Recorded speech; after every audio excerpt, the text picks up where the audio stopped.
চার রঙের মশলা দিয়া যে কইরাছে তোর গঠন,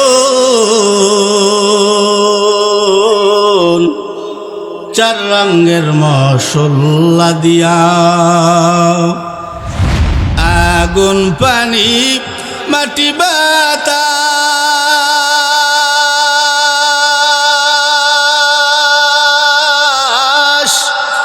একযোগে করিয়া প্রকাশ। আগুন পানি মাটি বাতাস একযোগে করিয়া প্রকাশ। দেখিলি না তুই কইরা তালাশ, যুবক ওরে দেখলি না তুই কইরা তালাশ, কোন জায়গা সে মহাজন। চার রঙের মশলা দিয়া, চার রঙের মশলা দিয়া যে কইরাছে তোর গঠন, চার রঙের মশলা দিয়া, চার রঙের মশলা দিয়া। একটু জোরে বলা যাবে কি মারহাবা। নবী মাতৃ গর্বে আসিয়া পিতা হারা হইয়া এতিম রূপে আসলেন দরায় গো নবীজি। এতিম রূপে আসলেন দরায়, কোন সাধনে পাইব তোমায় গো নবীজি। কোন সাধনে পাইব তোমায়। নবীর সকল মুআজিজা দেখা বিবি খাদিজা জীবন জৈবন সইপা দিলেন পায় গো নবীজি। জীবন জৈবন সইপা দিলেন পায়, কোন সাধনে পাইব তোমায় গো নবীজি। কোন সাধনে পাইব তোমায়। একটু দূরে বলা যাবে কি মারহাবা। জীবন আর জৈবন বিলাইয়া দিছে হযরতে খাদিজা রাদিয়াল্লাহু তাআলা আনহু।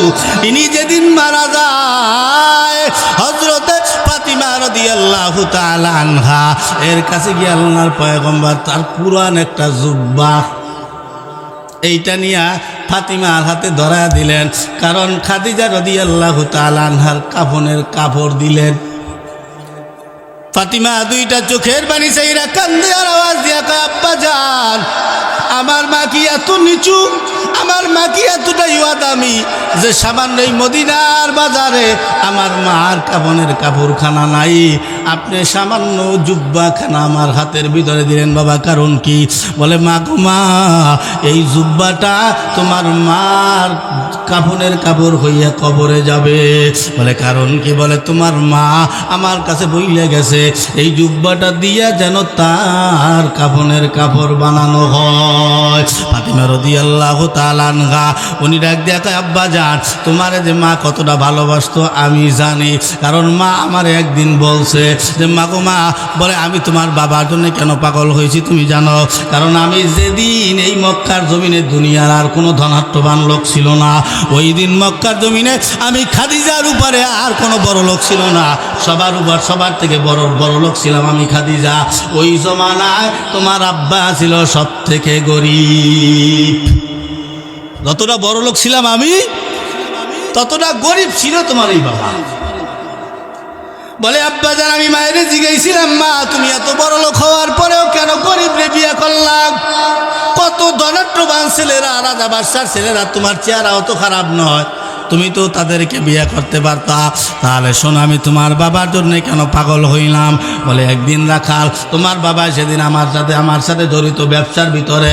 একদিন রাখালগিরি করিয়া বেড়ায়, বড় রাখাল যিনি, ওরে আমি ডাক দিয়া বললাম, ছাগলে কেন ঘাস খায় না, ছাগল কেন ঘাস খায় না, কি করো তোমরা বইসা বইসা?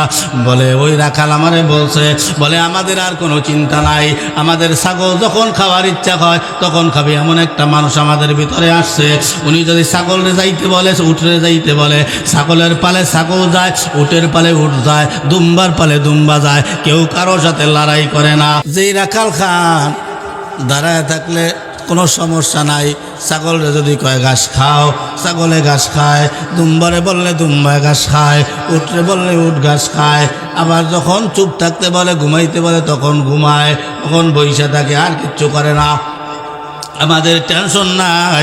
বলে এমন দামি মানুষটাকে কি সত্য না মিথ্যা আমার তো দেখা দরকার। রাখাল আওয়াজ দিয়া কয়, আপনি যদি বিশ্বাস না হয় তাহলে আপনি একটু যাইয়া মাঠে যাইয়া দেখতে পারেন ওই লোকটা কে। এবার খাদিজা রাদিয়াল্লাহু তাআলা আনহা এই রাখাল দেখার জন্য মাঠের ভিতরে গেলেন। ফাতিমারে ডাক দিয়া কয়, মা ফাতিমা, তোমার আব্বারে দেখার জন্য আমি মাঠের ভিতরে গেলাম। মাঠের ভিতরে দূরে যাওয়ার পরে আমি দেখলাম আকাশটা খুব শামসান পরিবেশ, সুন্দর একটা পরিবেশে আছে, তবে সুন্দর একটা বাতাস। আমি দেখলাম দূরের থেকে দাঁড়াইয়া তোমার বাবা যেই জায়গায় দাঁড়ানো, ওই জায়গায় আকাশ থেকে একটা মেঘের খণ্ড আইসা তোমার বাবার মাথার উপরে ছাতি হইয়া তারপরে ছায়াদান করতেছে। সুবহানাল্লাহ। তোমার বাবার মাথার উপরেই আকাশের মেঘের খণ্ড ছায়া দিতেছে। মাগো মা, আমি আরো একটু কাছে গেলাম দেখার জন্যে। দেখলাম তোমার বাবার গায়ের দিক থেকে আমার গায়ে এসে এমন একটা সুন্দর বাতাস লাগলো, শীতল একটা বাতাস। ওটা আমার নাকের ডগায় বাতাসের ঘেরান আসার পর আমার মনটায় হইল, এটা দুনিয়ার কোনো সাধারণ বাতাস না, এটা হলো জান্নাতের ঘেরান। সুবহানাল্লাহ। গেরদার মানুষ, আল্লাহর একটু খুশি করে দেবেন। আর একবার সকলে জোরে সরে বলি আলহামদুলিল্লাহ।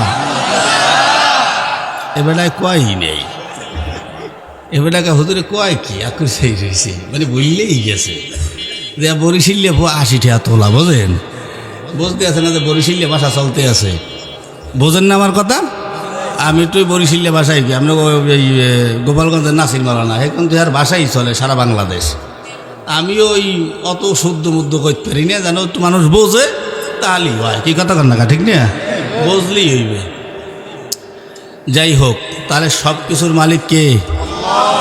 আপনি আমি কোনো কিছুর মালিক আছি? টাকা পয়সা, ধন সম্পদ, গাড়ি বাড়ি, হাত পা, চক্ষু, কর্ণ, নাক, অল বডি, কোনটা চলে? একটা লোক বলেন, এই যুবকরা, এই এদিকে তাকাও, যৌবনের ঠেলায় বাঁচতে আসো না, দামড়া করুন না, মাইয়ে গুপিসে ঘুরিয়ে বেড়াও মেলায় মেলায় নাকি?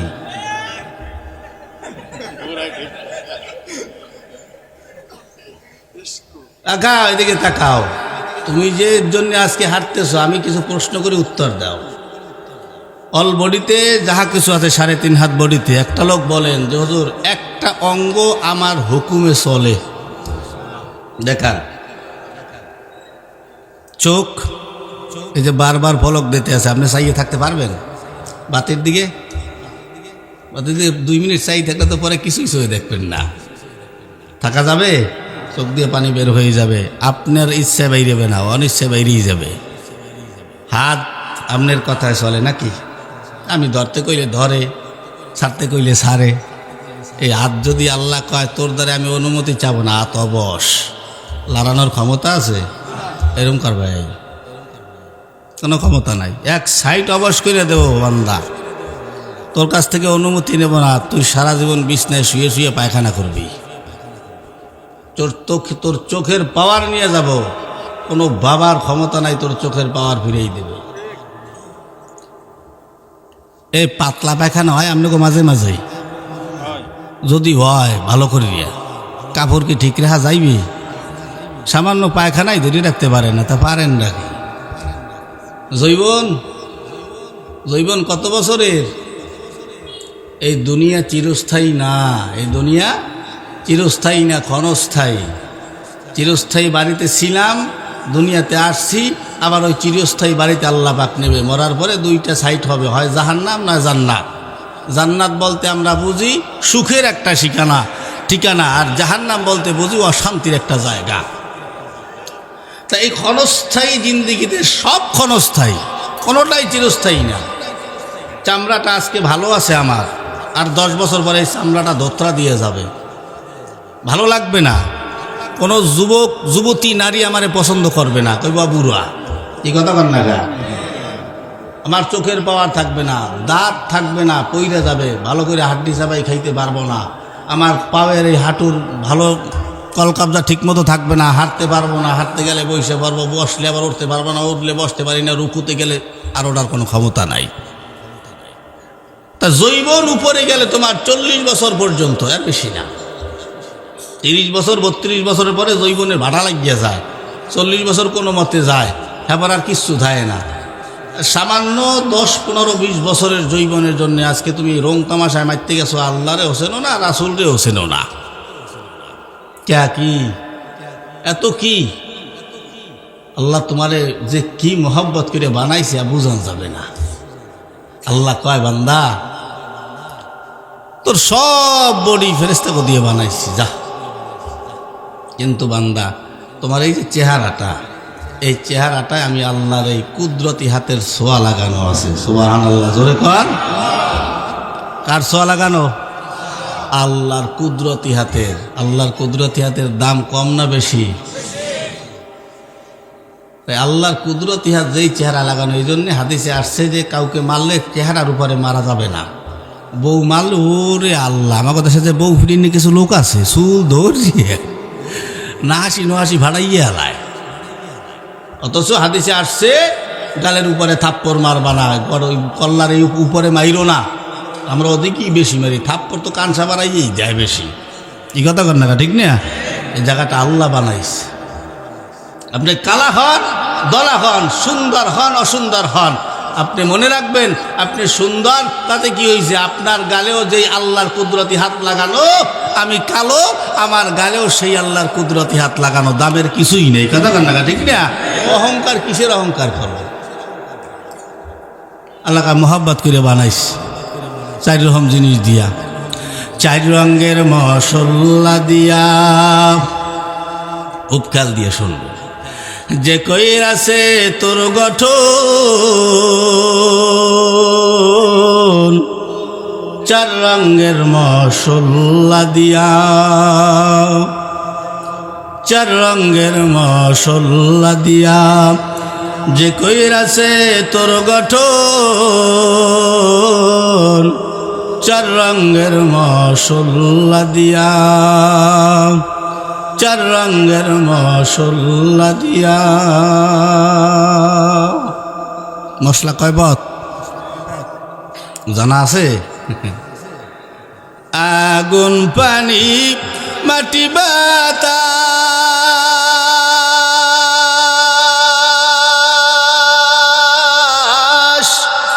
একযোগে করিয়া প্রকাশ। আগুন, পানি, মাটি, বাতাস একযোগে করিয়া প্রকাশ। দেখিলি না তুই কইরা তালাশ, যুবক ওরে দেখলি না তুই কইরা তালাশ। কোন জায়গা সে মহাজন, 4 রঙের মশলা দিয়া, 4 রঙের মশলা দিয়া। যে কইরা সে তোর গঠন, 4 রঙের মশলা দিয়া, 4 রঙের মশলা দিয়া। একটু জোরে বলা যাবে কি মারহাবা? তাহলে কয় পদ দেশে? আগুন, পানি, মাটি, বাতাস। এজন্য দেখবেন মানুষের মেজাজ 4 রকমের হয়। কি হয় কেমনে হলেন?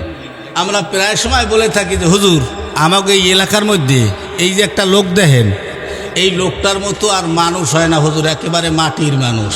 কয় কি কয় না? আবার আরেক দল আছে, হুজুর এই যে একটা লোক দেখেন, ওর মেজাজ অকল সময় আগুনের মতো গরম হয়েই থাকে, টাস টাস করে গরমে মেজাজ। একদল আছেন এরকম মাথা খারাপ, মাটি আগুন পানি। আবার একদল কাহুদুর এই লোকটার মেজাজ অত পানির মতো ঠান্ডা মানুষ হুজুর কয়, কি কয় না। আর এক দলের মেজাজ হইল বাতাসের মতো ভুরভুরা, এই ওডে আবার এই নাই। আসলে একদম আমারই মেজাজ এই গরমে, এবার এই নগদেই ঠান্ডা। আমি বললাম বাতাসে মেজাজ। কেউ মাটির মেজাজ, কেউ পানির মেজাজ, কেউ আগুনের মেজাজ। এই জন্যে কিছু দলের, সব দলের ভিতরে দুই একটা মাথা খারাপ থাকে, কি কথা কার না তাই না। আসেন, আল্লাহ পাক আপনাকে আমাকে আদর করিয়া মোহাব্বত করিয়া বানাবার পর আল্লাহ পাক বলে, বান্দারে আমি আল্লাহ তোমাকে তোমার বাবার থেকে, তোমার মায়ের গর্ভে আমি তোমাকে নিলাম। ওখানে আমি আল্লাহ লালন পালন করাইলাম 10 মাস 10 দিন। এরপরে বান্দা তুমি দুনিয়ার জমিনে আসলা। যেদিন আসছো বান্দা, ওই দিন তুমি সম্পূর্ণ ছিলা ল্যাংটা। কথা কয় না, না কেউ জামা কাপড় পরে রয়েছেন, সব ল্যাংটা না, এটা আসার কথা বলতেছি। আচ্ছা, যেদিন আসছেন ওই দিন কি হাত দিয়া দইরা কিছু খাইতে পারছেন, হাঁটতে পারছেন, চলতে পারছেন, পোশাক পরতে পারছেন, নিজে গোসল করতে পারছেন? আল্লাহ কয়, আমি আল্লাহ তোমার মা দিয়া, তোমার খালা দিয়া, তোমার ফুফু দিয়া, তোমার চাচি দিয়া আমি আল্লাহ তোমাকে লালন পালন করাইলাম। ও বান্দা, খাইতে পারত না, তোমারে খাওয়াইয়া দেওয়া হইতো। চলতে পারত না, তোমারে চলাইয়া দেওয়া হইতো। তুমি পোশাক পরতে পারত না, তোমারে পোশাক পরাইয়া দেওয়া হইতো। গোসল করতে পারত না, তোমারে গোসলখানা করাইয়া দেওয়া হইতো। টোটাল তুমি কিচ্ছুই পারত না, সব অপরের সাহায্য করা লাগতো। এটা হলো আপনার আসার সময়। বান্দা গো, আবার যেই দিন দুনিয়ার থেকে বিদায় নিবা, ওই দিনের ঘটনা, যেই দিন দুনিয়ার থেকে বিদায় নিবা নাকের শ্বাস বন্ধ হয়ে যাবে। এই আমি আব্দুর রহমান হাত লড়ে, পাও লড়ে, চোখ লড়ে, সব লড়তেছে, জবান দিয়ে কথাও চলতেছে। নাক দিয়া যদি শ্বাসটা বন্ধ হইয়া যায়, ওই দিন বান্দাই হাত আর লড়বে না, পাও আর চলবে না, পেট আর চলবে না, নাকার শ্বাস নিবে না, চোখ আর দেখবে না, কান আর শুনবে না, জবান আর কথা বলবে না। তোমার আপন লোকেরা মসজিদের চার পায়া কাঠ লইয়া, আজকে তুমি হয়তো মসজিদে যাও না, কিন্তু মসজিদের খাট তোমার বাড়ি যাইতে কোথাও বাধা হবে না। মসজিদের এই খাট এক ধরনের বিমান, এই বিমান আপনার বাড়ি যাবে, কারণ আপনার লাশ আনার জন্যে এই বিমান নিয়ে আপনার বাড়ি হাজির হবে, আপনার জানাজার নামাজ হবে, আপনার জন্য একদল কবর খুঁজবে। এমন একটা জায়গা, এমন একটা জায়গায় কবর বানানো হয়েছে, যেই জায়গাটায় আপনি দিনের বেলায় ভয়ের কারণে যাইতেন না। ওই জায়গায় আপনার কবর খোলা হলো। এখন আপনার একলা একলা থাকা লাগবে। আপনাকে সুন্দর মতো গোসল করাইয়া, হাজার হাজার মানুষ জানাজার নামাজখানা পড়াইয়া, আপনার ওই বিমানের উপরে উঠাইয়া, চার পায়া খাটের বিমানে উঠাইয়া, আপনাকে চারজনে কাঁধে লইয়া ওই বাগানের কবরের দিয়ে নিয়ে যাবে। আপনাকে মাটির ভিতরে নামাবে, আপনাকে কবর দেবে। ও তখন মনে করবে আমার সাথে এরা মনে হয় যাবে, কিন্তু মাটি চাপা দিয়া সব মানুষগুলা যে চলে আসবে। কিয়ামতের আগ পর্যন্ত জীবনে কোনো দিন তোমার কোনো আপন মানুষ তোমার খবর নিবে না। কথা ঠিক না? আপন আপন বইলা যারে বাবলা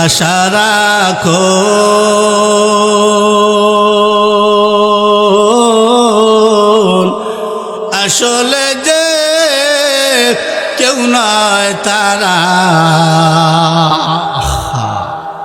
কেউ নয় রে আপন। আপন আপন বইলা যারে বাবস সারাক্ষণ, আসলে যে কেউ নয় তারা, কেউ নয় রে আপন। আজ না হয় কাল বুঝবা একদিন রে,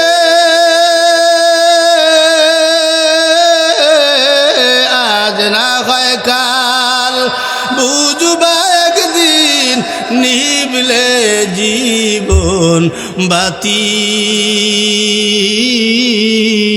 কার লাগিয়া কান্দো দিবারাতি, মন কার লাগিয়া কান্দো দিবারাতি। তো চিল্লা বলা যাবে কি মারহাবা। দুনিয়ায় কেউ আপনার আমার আপন না, টাকা পয়সা আমার আপন না, ছেলে সন্তান আমার আপন না, এরা জাগতিক আমার। টাকা পয়সা কিন্তু সুখ শান্তি দেয় না, ছেলে মেয়ে সুখ শান্তি দেয় না, ক্ষমতায় সুখ শান্তি দেয় না। সুখ শান্তি দেওয়ার মালিককে জোরে কন। কোটি কোটি টাকা আছে, গরুর গোশত খাইতে পারে না, আছে না নাই? কোটি টাকা আছে, ভাত খাইতে পারে না। কোটি কোটি টাকা আছে, এমন এক বিরল রোগ চেহারার ভিতরে আল্লাহ দিয়ে দিয়েছে, মানুষের সামনে যাইতে পারে না, মানুষ দেখলে তারে ভয় পায়। কোটি টাকা থাক, কোটি টাকা, এই বিরল রোগের কারণে আমার এই কোটি টাকার কোনো দাম আছে? কোনো দাম নাই। তার মানে সুখ আল্লাহর প্রদত্ত দেওয়া এক অনেক বড় নিয়ামত, আল্লাহর কাছে চাইতে হয়। আল্লাহ পাক বলে ওই ব্যক্তি খুশি যে যতটুকুন আমি আল্লাহ দিছি ততটুকুন পাইয়েই যে খুশি, ওই হলো সব থেকে সুখী মানুষ। খালি দেও খাই পাই খাই, এটার নাম সুখ না। পাইলেন খাইলেন আজ্ঞা হালাই দিলেন, তাহলে হইল? এজন্য ধন সম্পদ কোনোটাই কাজে লাগবে না। তিন ধরনের ধন সম্পদ আপনার কাজে লাগবে। এক, যা খাইছেন আপনার শরীরের কিছু কাজে লাগছে, পিছনের রাস্তায় দিয়ে বাইরেই গেছে। দ্বিতীয়ত, এই যে আমি পোশাক আশাক করছি আমার টাকা দিয়ে কিনা, এইটা আমার কাজে লাগছে। তৃতীয়ত, যেটা গরিব দুঃখী এতিম মিসকিন মাদ্রাসা মসজিদ যেগুলো দান করছেন, এই টাকাগুলো আপনার কাল কিয়ামতের ময়দান পর্যন্ত থাকবে। যাহা কিছু দিয়ে গেছেন এই মানুষের হাতে হাতে দান করে হাতে হাতে, এগুলো এই কাল কিয়ামতের ময়দানে আপনি সাথে সাথে পাবেন। এজন্যে দুনিয়ার কিছুই আপন নয়। অন্ধকার কবর হলো আপনার আমার সর্বপ্রথম আপন ঘর। এই আপন ঘরের জন্য কিছু সামানা তৈরি করছো কিনা? ও মুসলমান, অন্ধকার কবরে তুমি যে যাইবা, তুমি নামাজ নিয়ে যাইও, রোজা নিয়ে যাইও, হজ নিয়ে যাইও, জাকাত নিয়ে যাইও, দান সদকা নিয়ে যাইও। উম্মত গো, তুমি তো নামাজই পড়ো না, নামাজ না পড়লে কেমনে হবে? তুমি রোজা রাখো না, রোজা না রাখলে কেমনে হবে? দান সদকা চাইলে দাও না, তাহলে কেমনে হবে? হজ তুমি করো না টাকা থাকার পরেও, তাহলে কেমনে হবে? তুমি জাকাত দাও না, টাকার পাহাড় জমাইলা, হিসাব করে তুমি জাকাত দাও না, তাহলে কেমনে হবে? আল্লাহর নবী তোমার জন্য কত মায়া কইরে গেছে তুমি জানো না? আরে হাসরের ময়দানে নবী 10 বার, 5 বার, 7 বার, 8 বার, 9 বার পর্যন্ত আল্লাহর দরবারে রোনাজারি করবে। আল্লাহ গো, আমার উম্মত জাহান্নামের আগুনে জ্বলে, আমার উম্মতের বাঁচাও। ওই নবীর উপরে নামাজ আসছে, নবী নামাজ দিয়ে গেছে, উম্মত নামাজ আদায় করবা, কিন্তু তুমি উম্মত হইয়া নামাজ পড়ো না, যৌবনের তাড়নায় বাঁচো না। যুবক গো, তোমার ফজরে মসজিদে পাওয়া যায় না, তুমি কি তাকায় দেখো না? তোমার দাদা মসজিদের ভিতরে পইরা থাকে, তোমার বাবার দাড়ি পাইকে গেছে, তোমার বাবা তোমার মতো থাকা অবস্থায় নামাজ পড়তো না, এখন মসজিদে আসে। তুমি তারে দেইখা কেন শিখো না যে আমি কেন বুড়াকালে যাব? কারণ হাসরের ময়দানে আল্লাহ পাক যৌবন বয়সের হিসাব আল্লাহ তাআলা আপনার কাছ থেকে নিবে।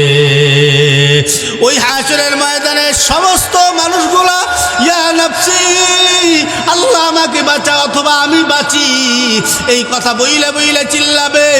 একমাত্র মুহাম্মাদুর রাসূলুল্লাহ সাল্লাল্লাহু আলাইহি ওয়াসাল্লাম তিনি শুধু বলবেন ইয়া উম্মতি, আমার উম্মতের কি হবে?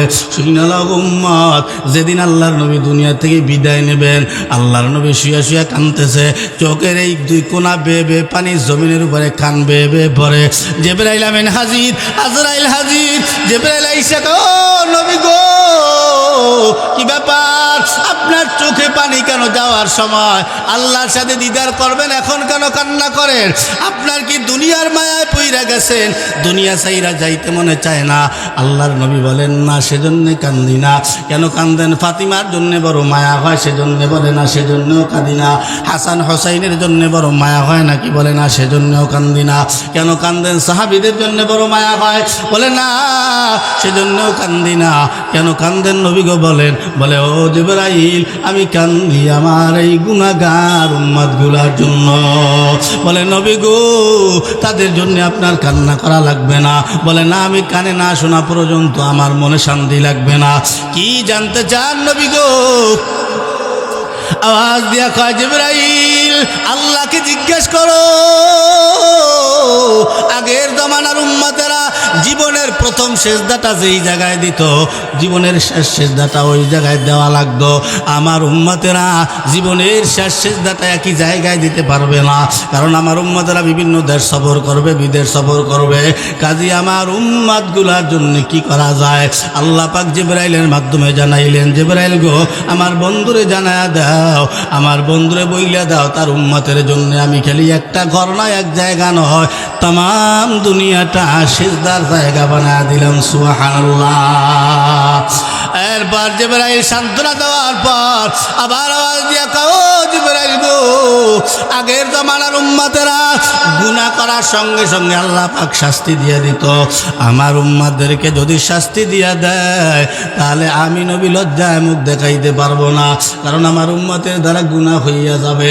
আল্লাহ পাক জিবরাইলের মাধ্যমে আবার জানায়া দেয়, পয়গম্বর গো আপনার উম্মতের জন্য এই শাস্তি উঠাইয়া নেওয়া হয়েছে, আপনার উম্মতদেরকে এই শাস্তি দুনিয়াতে দেওয়া হবে না।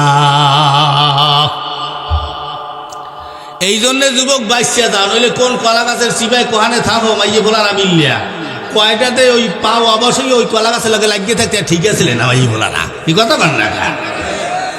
দেশটা যে পরকিয়া ভরিয়ে গেছে বোঝেন কিছু কমুনা হরমুখী। শোনো, 3 নম্বর আওয়াজ দিয়া কয় জিবরাইল এখনো ঠান্ডা হয় নাই, কি আর লাগবে নবী গো বলেন। আওয়াজ দিয়া কয় জিবরাইল আমার উম্মতের জন্য আমি কতটা মায়াশীল তুমি তো জানো। জিবরাইল রে আল্লাহরে জিজ্ঞেস করো, আমি তো চইলে যাব, আমি চইলে গেলে আমার এই গুনাহগার উম্মতের দায়িত্ব কে নিবে? আল্লাহ পাক জিবরাইলের মাধ্যমে বইলা দেয়, জিবরাইল বইলা দাও নবী গো আপনার টেনশন নাই, চিন্তা নাই, আপনি মারা যাওয়ার পরে আপনার সকল উম্মতের দায়িত্ব স্বয়ং আল্লাহ তাআলা নিজে নিয়ে নিছে। সুবহানাল্লাহ। কোন সাধনে পাইব তোমার আয় গো নবীজি, কোন সাধনে পাইব তোমার, কোন সাধনে পাইব তোমার আয় গো নবীজি, কোন সাধনে পাইব তোমার। কোন মারহাবা বলবো গজল? হ্যাঁ, নবী মাতৃ গর্বে আসিয়া পিতা হারা হইয়া এতিম রূপে আসলেন দরায় গো নবীজি, এতিম রূপে আসলেন দরায়, কোন সাধনে পাইব তোমায় গো নবীজি, কোন সাধনে পাইব তোমায়। নবীর সকল মুআজিজা দেখা বিবি খাদিজা জীবন জৈবন সইপা দিলেন পায় গো নবীজি, জীবন জৈবন সইপা দিলেন পায়, কোন সাধনে পাইব তোমায় গো নবী নবীজি কোন সাধনে পাইব তোমায়। একটু দূরে বলা যাবে কি মারহাবা। জীবন আর জৈবন বিলাইয়া দিছে হযরতে খাদিজা রাদিয়াল্লাহু তাআলা আনহু। ইনি যেদিন মারা যায় হযরতে ফাতিমা রাদিয়াল্লাহু তাআলা আনহা এর কাছে গিয়ে আল্লাহর পয়গম্বর তার পুরান একটা জুব্বা এইটা নিয়া ফাতিমার হাতে ধরা দিলেন, কারণ খাদিজা রাদিয়াল্লাহু তাআলা আনহার কাফনের কাপড় দিলেন। ফাতিমা দুইটা চোখের পানি চাইরা কান্দে আর আওয়াজ দিয়া কয়, আব্বা জান, আমার মা কি এত নিচু, আমার মা কি এতটাই দামি যে সামান্য এই মদিনার বাজারে আমার মার কাফনের কাপড়খানা নাই, আপনি সামান্য জুব্বাখানা আমার হাতের ভিতরে দিলেন বাবা, কারণ কি? বলে মা গো মা, এই জুব্বাটা তোমার মার কাফনের কাপড় হইয়া কবরে যাবে। বলে কারণ কি? বলে তোমার মা আমার কাছে বইলে গেছে এই জুব্বাটা দিয়া যেন তার কাফনের কাপড় বানানো হয়। ফাতিমা রাদিয়াল্লাহু তাআলা আনহা উনি ডাক দিয়া কয়, আব্বা জান, তোমার যে মা কতটা ভালোবাসতো আমি জানি, কারণ মা আমার একদিন বলছে যে মা গো মা, বলে আমি তোমার বাবার জন্য কেন পাগল হয়েছি তুমি জানো? কারণ আমি যেদিন এই মক্কার জমিনে দুনিয়ার আর কোনো ধনাঢ্যবান লোক ছিল না, ওই দিন মক্কার জমিনে আমি খাদিজার উপরে আর কোনো বড় লোক ছিল না, সবার উপর সবার থেকে বড় লোক ছিলাম আমি খাদিজা। ওই জমানায় তোমার আব্বা ছিল সব থেকে গরিব। যতটা বড় লোক ছিলাম আমি, ততটা গরিব ছিল তোমার এই বাবা। বলে আব্বা জান, আমি মায়ের জিজ্ঞাসিলাম, মা তুমি এত বড় লোক হওয়ার পরেও কেন গরিব রে বিয়ে করলাম? কত ধনাঢ্যবান ছেলেরা, রাজা বাদশার ছেলেরা, তোমার চেহারা অত খারাপ নয়, তুমি তো তাদেরকে বিয়ে করতে পারতা। তাহলে শোনো, আমি তোমার বাবার জন্য কেন পাগল হইলাম? বলে একদিন রাখাল, তোমার বাবা সেদিন আমার সাথে জড়িত ব্যবসার ভিতরে, একদিন রাখালগিরি করিয়া বেড়ায়, বড় রাখাল যিনি, ওরে আমি ডাক দিয়া বললাম, ছাগলে কেন ঘাস খায় না, ছাগল কেন ঘাস খায় না, কি করো তোমরা বইসা? বলে ওই রাখাল আমারে বলছে, বলে আমাদের আর কোনো চিন্তা নাই, আমাদের ছাগল যখন খাওয়ার ইচ্ছা হয় তখন খাবে, এমন একটা মানুষ আমাদের ভিতরে আসছে, উনি যদি ছাগলে যাইতে বলে উঠরে যাইতে বলে, ছাগলের পালে ছাগল যায়, উটের পালে উঠ যায়, দুম্বার পালে দুম্বা যায়, কেউ কারোর সাথে লড়াই করে না। যেই রাখাল খান দাঁড়ায় থাকলে কোনো সমস্যা নাই, ছাগলে যদি কয় ঘাস খাও, ছাগলে ঘাস খায়, দুম্বারে বললে দুম্বায় ঘাস খায়, উঠরে বললে উঠ ঘাস খায়, আবার যখন চুপ থাকতে বলে, ঘুমাইতে বলে তখন ঘুমায়, তখন বইসা থাকে, আর কিচ্ছু করে না। আমাদের টেনশন নাই। বলে এমন দামি মানুষটাকে কি সত্য না মিথ্যা আমার তো দেখা দরকার। রাখাল আওয়াজ দিয়া কয়, আপনি যদি বিশ্বাস না হয় তাহলে আপনি একটু যাইয়া মাঠে যাইয়া দেখতে পারেন ওই লোকটা কে। এবার খাদিজা রাদিয়াল্লাহু তাআলা আনহা এই রাখাল দেখার জন্য মাঠের ভিতরে গেলেন। ফাতিমারে ডাক দিয়া কয়, মা ফাতিমা, তোমার আব্বারে দেখার জন্য আমি মাঠের ভিতরে গেলাম। মাঠের ভিতরে দূরে যাওয়ার পরে আমি দেখলাম আকাশটা খুব শুনশান পরিবেশ, সুন্দর একটা পরিবেশে আছে, তবে সুন্দর একটা বাতাস। আমি দেখলাম দূরের দিকে দাঁড়াইয়া তোমার বাবা যেই জায়গায় দাঁড়ানো ওই জায়গায় আকাশ থেকে একটা মেঘের খণ্ড আইসা তোমার বাবার মাথার উপরে ছাতি হইয়া তারপরে ছায়াদান করতেছে। সুবহানাল্লাহ। তোমার বাবার মাথার উপরেই আকাশের মেঘের খণ্ড ছায়া দিতেছে। মাগো মা, আমি আরো একটু কাছে গেলাম দেখার জন্যে। দেখলাম তোমার বাবার গায়ের দিক থেকে আমার গায়ে এসে এমন একটা সুন্দর বাতাস লাগলো, শীতল একটা বাতাস। ওটা আমার নাকের ডগায় বাতাসের ঘেরান আসার পর আমার মনটায় হইল এটা দুনিয়ার কোনো সাধারণ বাতাস না, এটা হলো জান্নাতের ঘেরান। সুবহানাল্লাহ। আমি তোমার বাবার জন্য পাগল হব না, হব কার জন্যে? তোমার বাবা যা বলতো তাই শুনতো, আমি তোমার বাবার জন্য পাগল ছিলাম। ফাতিমা বলে, আব্বা গো। এবার আল্লাহর নবী বলে, ফাতিমা, তোমার মা মারা যাওয়ার আগে আগে আমারে বইলা গেছে আমার এই জুব্বাটা যেন তিনি মারা যাওয়ার পরে এই জুব্বাটা দিয়েই যেন তারে কাফনের কাপড় বানাইয়া দেওয়া হয়, এই জন্যে মা আমি তোমার কাছে দিলাম। ও মা, চলো তোমার মার গোসল দিবা। ফাতিমা রাদিয়াল্লাহু তাআলা আনহা গোসল করানোর জন্য রেডি।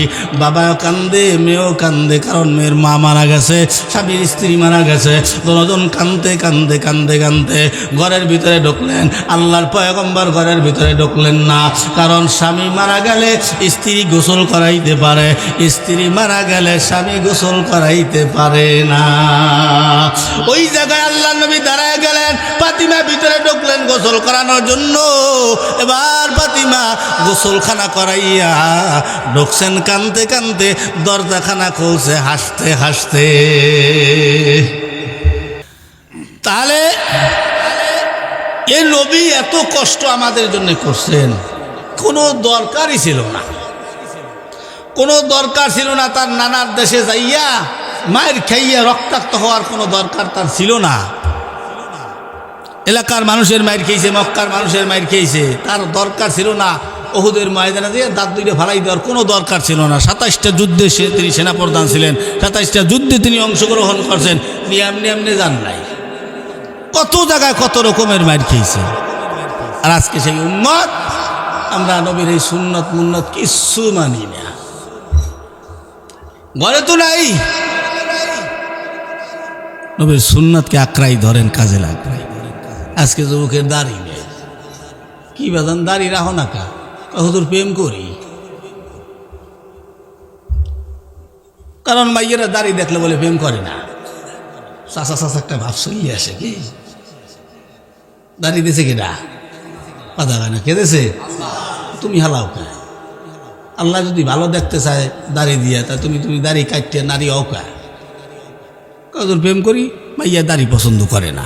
আরে যেই মাইয়া নবীর দাড়ি সুন্নতটাই পছন্দ করে না, ওই নারী আমার জীবনের সঙ্গী হইতে পারে না। এই যুবকরা হলো গিয়ে পাগল। তুমি কিসের পাগল আমি জানি না, তোমার জন্য মাইয়া পাগল। মাইয়া পাগল হলো টাকায়, কথা কন না, ঠিক না? টাকা যারা আছে বুড়ো হইলো, আর ঘরে সুন্দর সুন্দর মাইয়া আছে, কি কথা কন না, ঠিক না? দেখো না ফেসবুক মাইতে লইছে, বুড়ো বেটার লাগে জুয়ার মাইয়া ভাগ্যে যাইতে আছে, কিল্লিগে যায়। তোমার জিগায় না কা, তুমি সারাদিন ফেসবুক চালাও, মোবাইল চালাও, টিকটক চালাও, হাবিজাবি চালাও, আর সুন্দর সুন্দর মেকআপ ওরা মাইয়ে গো দেখিয়া পাগল হইয়ে যায়। আল্লাহর আওয়াজ দিয়ে কে, আল্লাহ আমার কপালে যদি এরকম একটা সুন্দর মাইয়া ধরতে তাহলে কতই না ভালো হইতে।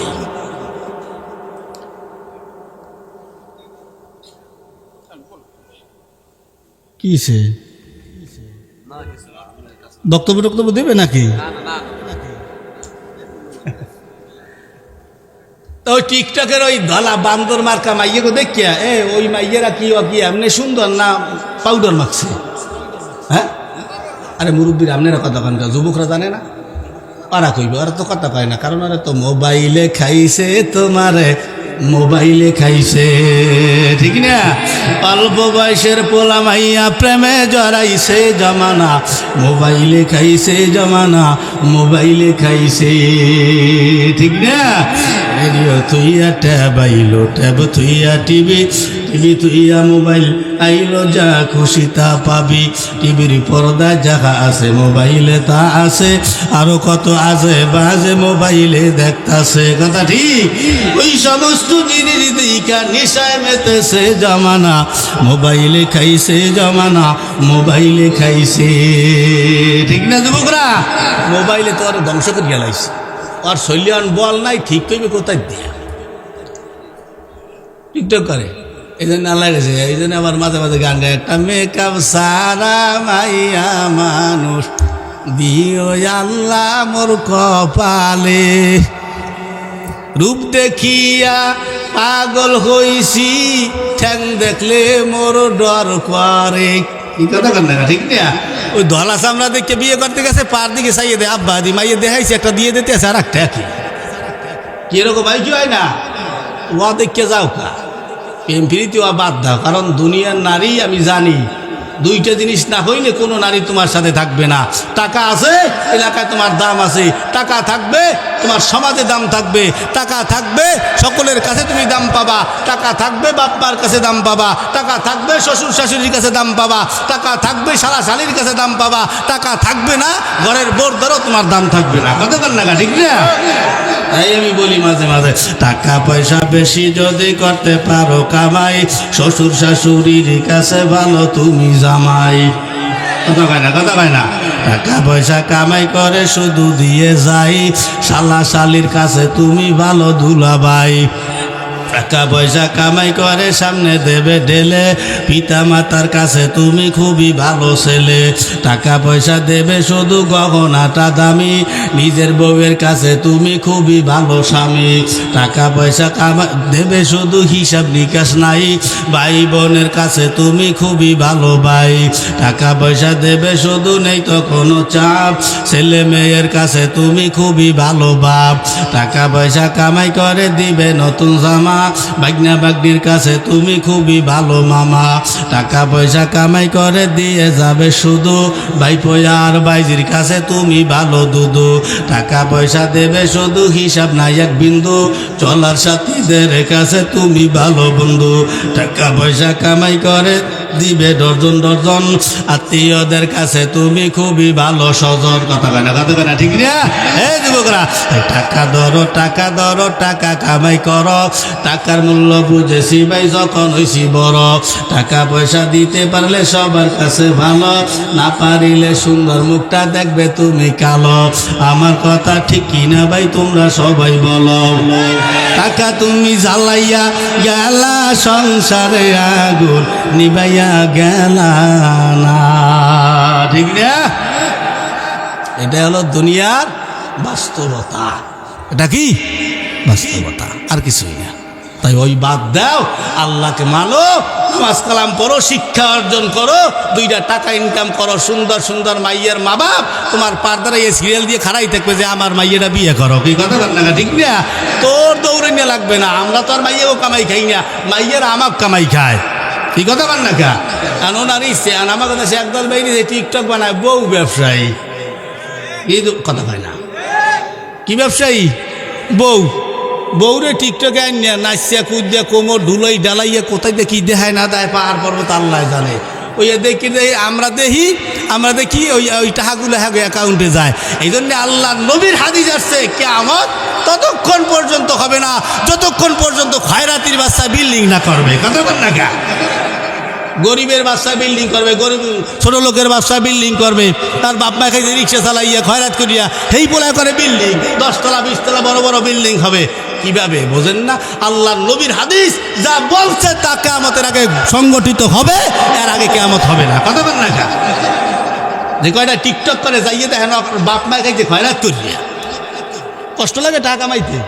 আমরা দেখি আমাকে দেখতে 10টা চলিয়ে দেয় হ্যার অ্যাকাউন্টে, এরকম 1 লক্ষ মানুষ দেখলে লক্ষ লক্ষ টাকা হ্যার অ্যাকাউন্টে চলিয়ে যাইতে আছে, কোনো কাম নাই খাইলিয়ে, নামাজ পড়তে আছে, বৌরে নিয়ে নাচ গাছ দেখাইতে আছে, হে সুন্দর ওই টিকটকে টাকা পাইতে আছে, ওই অ্যাকাউন্টে উঠে লিয়ে যেতে আছে। ওই অ্যাকাউন্টে যদি টিকটক আর ফেসবুক আইডি যদি টাকা না দিতে, ও খাইতে খয়রাত করিয়ে রাস্তায় রাস্তায়। এটা হলো নবীর হাদিস। আমি এই জিনিসগুলো দেখে আমি বুঝতে পারলাম আল্লাহর নবী কথা মিথ্যা বলেন নাই। আল্লাহর নবী যে বলছে গরিবের লোকেরা, এরা গরিবের ছেলেরা বড় বড় বিল্ডিং করবে, যার বাপ মা খাইতে পারতো না তার ছেলেরা বড় বড় বিল্ডিং করবে, এদেরকে দেখে আমার এই হাদিস মনে পড়ছে যে সত্য বাস্তবায়িত হবে। এটাই হবে। আজকে টিকটকের টাকা দিয়া কোটি কোটি টাকা ইনকাম কইরা তারা বিল্ডিং বানায়। কোনো যুবক ছেলে এলে ওই কি লাইলা ফাইলা লইয়া ওগুলো লই নাচা কোদা করতে আছে, কত রং তামাশা। সাংবাদিকরা হ্যাঁ যাই এরকম ধরিয়ে থাকে, হ্যাঁ দেখায়। তার নগদ আবার একজন বাইরেছে কেক আপা, উনি কেক বেছে, এলে কি ওনার কি দাম হয়ে গেছে।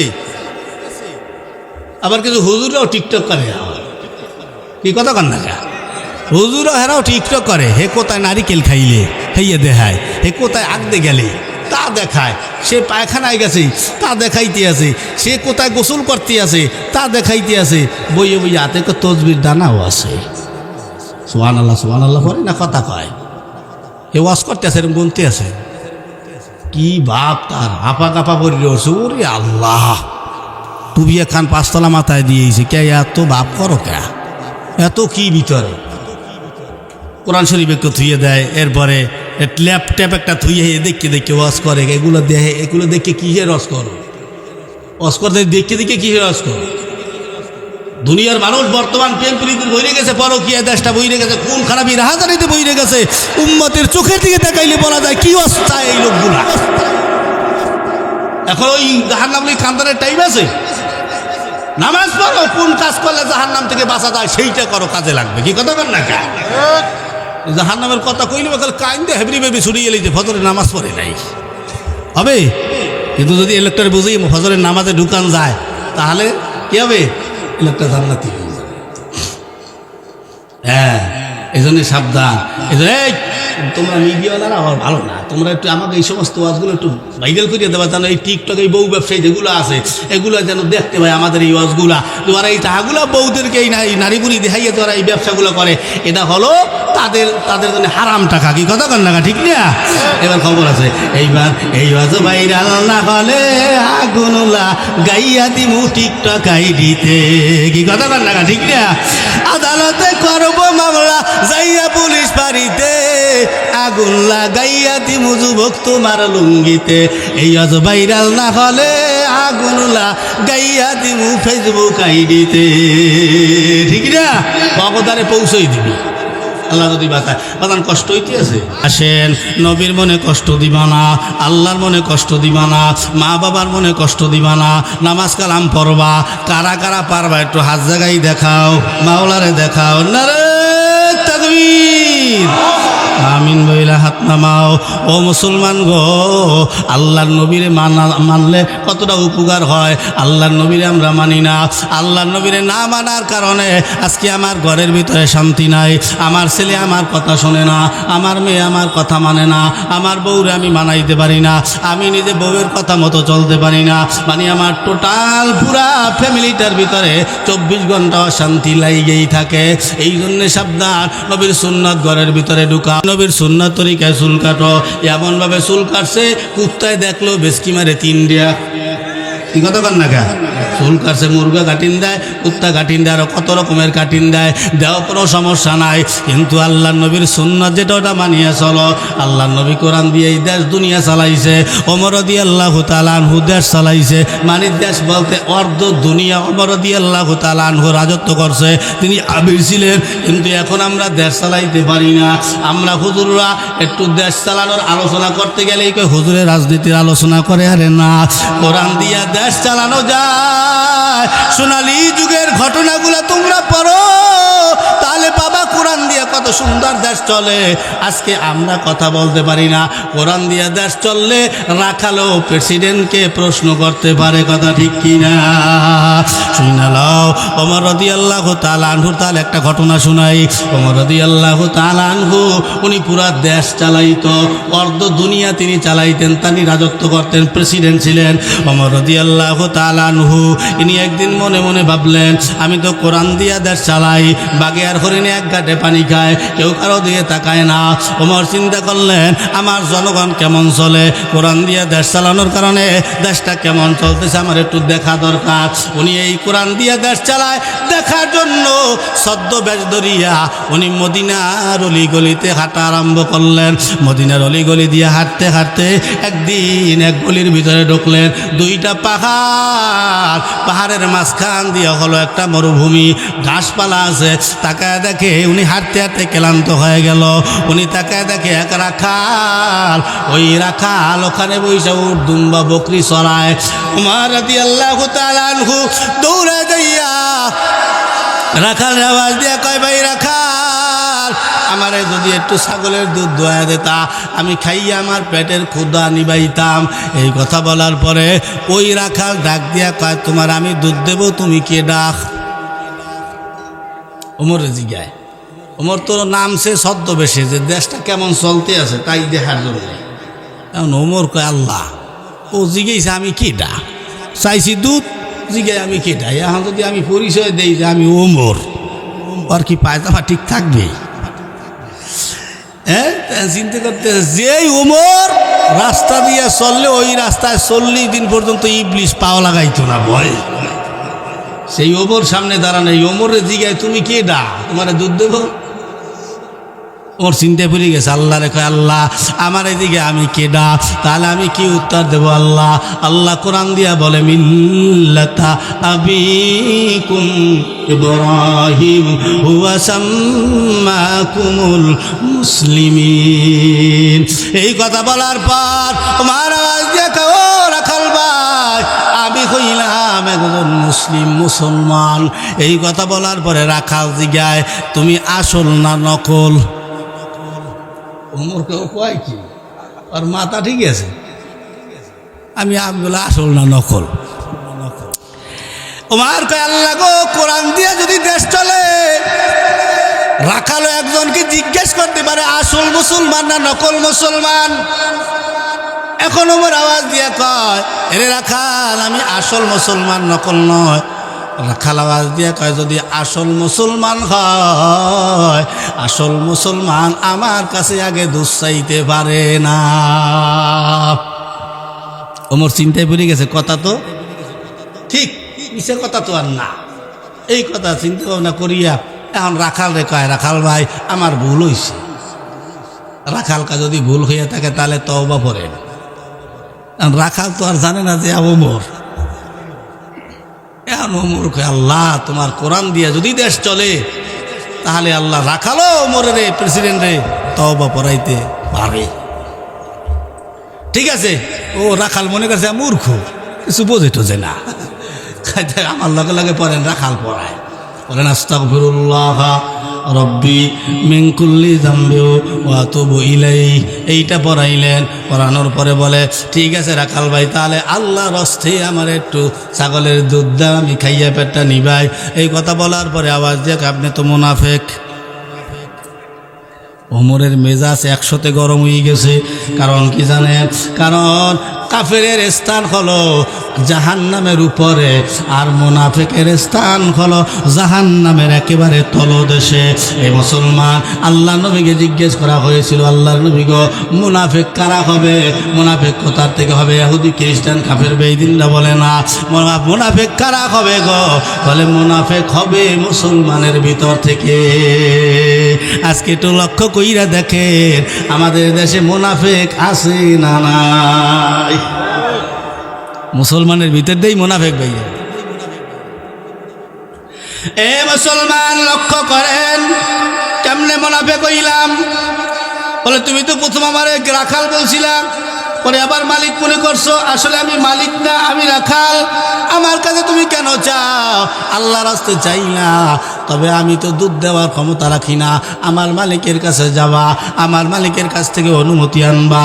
আমার মালিক যদি অনুমতি দেয়, তাহলে আমি তোমারে দুধ দিতে পারবো, নইলে দুধ দিতে পারবো না। এই কথা বলাতে আমার আওয়াজ দিয়ে কয়, 2 টাকা দেবো, আনে সমস্যা নাই। এই 2 টাকা নিয়ে তুমি আমার একটু দুধের ব্যবস্থা কইরা দাও।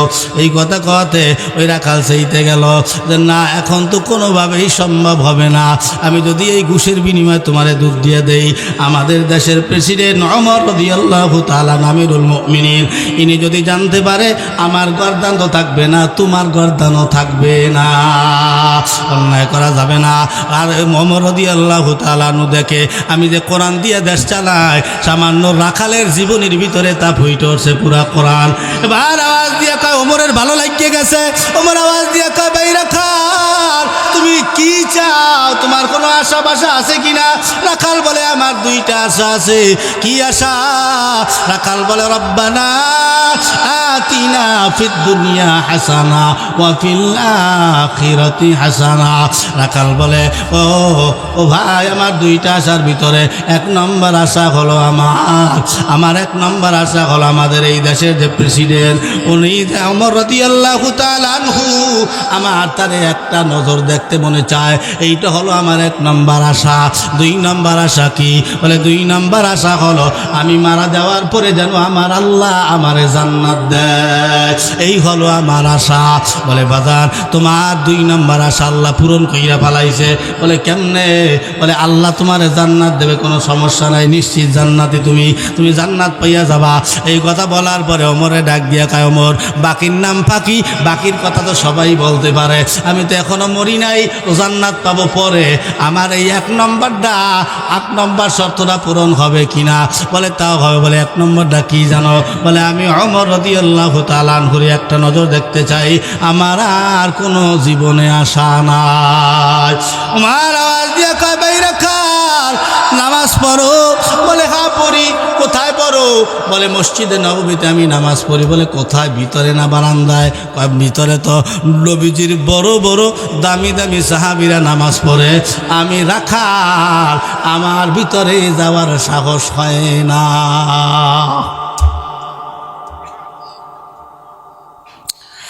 কয় তুমি যদি এই দেশের প্রেসিডেন্ট আমিরুল মুমিনিন হযরত ওমরকে দেখতে চাও, আগামীকাল ফজরের নামাজে যাইয়ে ইমাম যেই জায়গায় নামাজ পড়ায় ইমামের পিছনে সোজাসুজি গিয়া তুমি বসবা, তাহলে এই দেশের আমিরকে তুমি দেখতে পারবা। উনি আদৌ আগ্রহ হয়ে গেল, তাহলে ঠিক আছে ভাই, আজকে আর আমি বাড়ি যাব না। বাড়ি না যাব না তাহলে কি করবা? বলে বাড়ি যদি যাই তাহলে ফজরের নামাজের সময় আইসা আমি আর সামনের কাতার পাবো না। তাহলে কি করবা?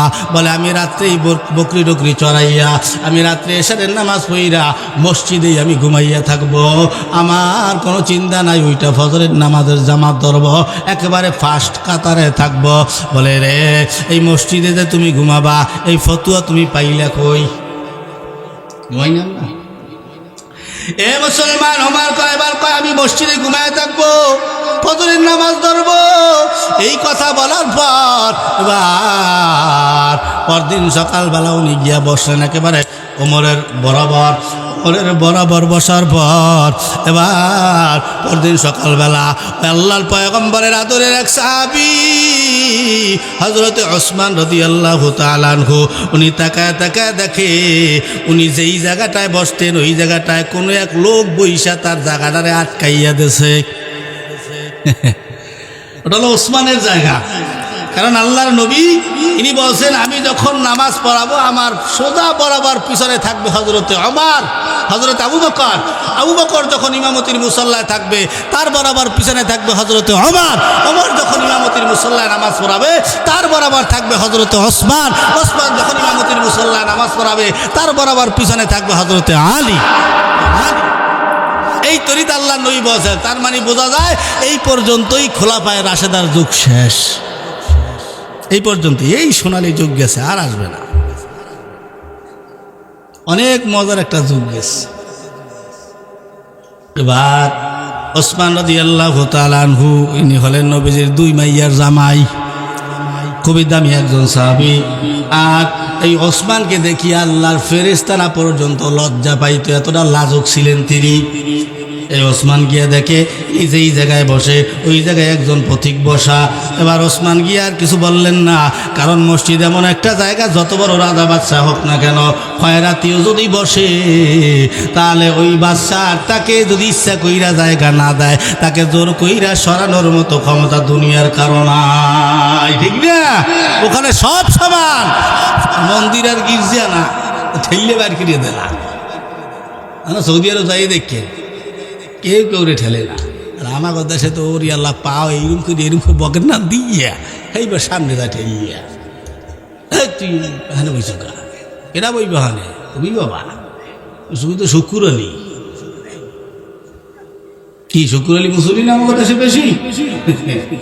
এবার ওই ওসমান রাদিয়াল্লাহু তাআলা আনহু এই যারা ভ্যান চালায়, যারা তাদের চেহারা ভালো না বা কালো বা হ্যাংলা পাতলা, এগো চেহারার দিকে যদি কোনো সুন্দরী মানুষ দুই একবার এরকম করে চায় তাহলে দেখবেন ওই লোক কিন্তু চাইতে হলে রাগই যায় না।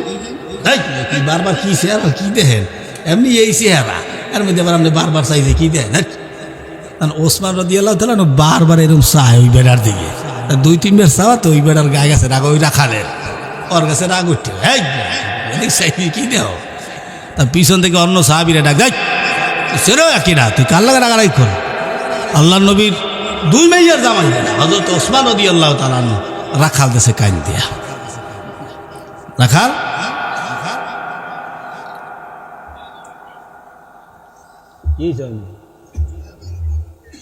খুসুর মুসুর করে গা ওই রাখালে দিতে কান দেয়া। রাখাল কয় এই জন্যেই আমি ভিতরে আসতে চাই না, কারণ আমি জানি তোমরা দামি দামি সাহাবী মসজিদের ভিতরে থাকবা, আল্লাহ নবীর বড় বড় দামি দামি সাহাবী, এই দামি দামি সাহাবীদের মাঝখানে আমি রাখালের এই জীর্ণ শীর্ণ পোশাক মানানসই না, এই জন্য আমি ভিতরে কখনো আসি না। আজকেই এই উক্তই নামাজ পড়ব, আর জীবনে মসজিদের ভিতরে আসবো না। আজকে দেখে আমি সইলা যাব, আমি এই আগের বারান্দায় গিয়ে নামাজ পড়ব, আমি আর কোনো দিন ভিতরে আসবো না। ওসমান আশ্চর্য হয়ে গেল, উনি আজকেই এই একক্তই নামাজ পড়বে আর দেখেই উনি চলে যাবে, আর কোনো দিন উনি ভিতরে আসবেন না। ওমর আওয়াজ দিয়া ওসমান আওয়াজ গিয়া কয়, রে ভাই, ইসলাম গ্রহণ করার পর থেকে আজ পর্যন্ত নামাজ পড়তেছি, কোনো দিন আমি আমার আল্লাহরে দেখতে পাই নাই। তুমি আজকে আসলা, আজকেই দেখা চইলে যাবা, আর কোনো দিন আসবা না। হাত দুখানা দইরা কয়, ভাই আমারও একটু আল্লাহরে দেখাইও। সুবহানাল্লাহ।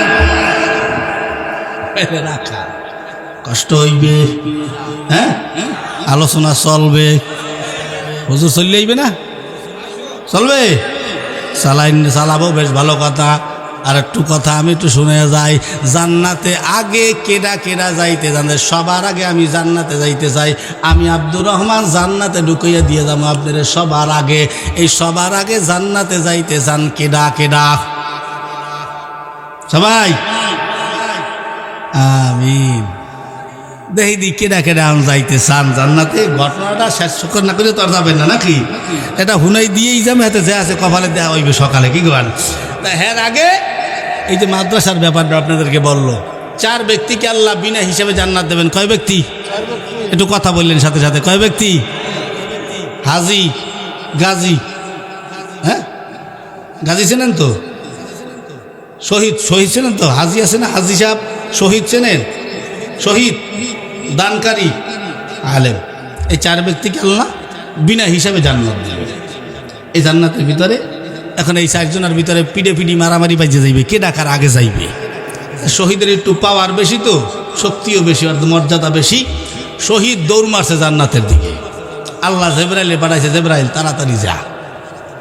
তা জান্নাতের গিয়ে ঢোকপে জিবরাইল যে মাথাটা ধরে ঘুরেই দিস, এই কই যাও? কয় জান্নাতে যাই। কয় কে?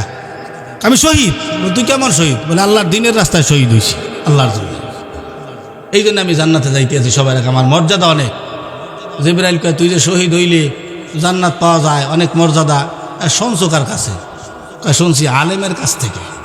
তাহলে আলেম কি হয়? বলে ওস্তাদ। তা ওস্তাদের আগে জান্নাতে যাওয়াটা আদবি না বেয়াদবি? কথা কয় না, বেয়াদবি না। কথা তুমি ওস্তাদের আগে কেমনে যাও? কথা পিছনে যাও, তোমার ওস্তাদ আছে। দৌড়তেছে হাজি, হাজিরে ডাকতেছে, হাজি সাহেব খালেস দিয়েইতে আল্লাহর জন্য হজ করলে নিষ্পাপ বানাই আল্লাহ বাড়িতে পাঠায়। অন্যায় অবিচার না করলে ওই হজ কবুল হইয়া ওই লোক জান্নাতি হয়। এই যে আল্লাহর জন্য হজ করলে কবুল হয়, এই হজ কইরা জান্নাত পাওয়া যায়। হাজি সাহেব বইলে এই ফজিলত কার কাছে শুনছো? কয় আলেমের কাছে। বলে তাহলে আলেম কি হয়? ওস্তাদ। তো ওস্তাদের আগে জান্নাতে যাওয়া? কয় বেয়াদবি, কথা পিছে শহর। ডাকলেন দানকারীকে, এই দানকারী, এখলাসের নিয়েইতে আল্লাহর ঘর, নবীর ঘর, গরিব দুঃখী এতিম মিসকিন বিধবা এদেরকে দান করলে, হ্যাঁ, আল্লাহর রাস্তায় দানগুলো করলে জান্নাত পাওয়া যায়। এই ফজিলত শুনছো কার কাছে? কয় আলেম। তাহলে আলেম ওস্তাদ, ওস্তাদের আগে জান্নাতে যাওয়াটা কি বেয়াদবি? কয় পিছনে যাও। আলেমকে ডাকলেন, আলেম তুমি আগে জান্নাতে যাও। আলেম দাঁড়াই গেছে, ঠেলে যাও না কাকা, যাবো না। কয় কে? কথা আছে। কি? বলে জিবরাইল, আল্লাহ খুশি হইয়ে তোমার জান্নাতে চাই, তুমি হাত দিতে জান্নাতে যাইতে চাও না? বলে যাইতে চাই না। কা শোনো, আমি জান্নাতে আমি যাব না, জান্নাতে আর একজনের পাঠাবো। বলে সে কে? বলে শোনো, আমি যেই মাদ্রাসায় পড়ালেখা করছি, এক সময় ও মাদ্রাসায় টিন ছিল না, টিনের ব্যবস্থা হয়েছে। এক সময় টিন ছিল, ইটের ব্যবস্থা ছিল না, ইটের ব্যবস্থা হয়েছে। ছাদ ছিল না, টিন ছিল, ছাদের ব্যবস্থা হয়েছে। বোর্ডিং ছিল না, বোর্ডিংয়ের ব্যবস্থা হয়েছে। কারা দিছে টাকাগুলা? বলে এই এলাকার মানুষজন 10 টাকা, 20 টাকা, 50 টাকা, 100 টাকা, 500 টাকা, 1000 টাকা, 10,000 টাকা, 1 লাখ, 5 লাখ, 10 লাখ এভাবে দিয়া মাদ্রাসাটাকে চাঙ্গা করছে। এলাকার সবাই মিলেমিশে করছি কাজ, কারোর সাথে কোনো আমাদের দ্বিধাদ্বন্দ্ব ছিল না। হ্যাঁ, কিরকম দল করতো তা আমরা বুঝি না, তবে মাদ্রাসার বিনিময়ে আমরা জান্নাত পাবো। আমরা সবাই মনোযোগ দিয়ে এই মাদ্রাসার জন্য কাজ করছি। সুন্দর একটা মাদ্রাসা আমাদের এলাকার জন্য হয়েছে। মাদ্রাসার তলবে এলেমরা রাস্তা দিয়ে হাইটে যাবে কোরআন পড়তে পড়তে। আল্লাহ কয় আশেপাশে, রাস্তার আশেপাশে যত কবর আছে, প্রতিটা কবরের আযাব 40 দিনের জন্য আল্লাহ পাক মাফ করে দেয়। সুবহান।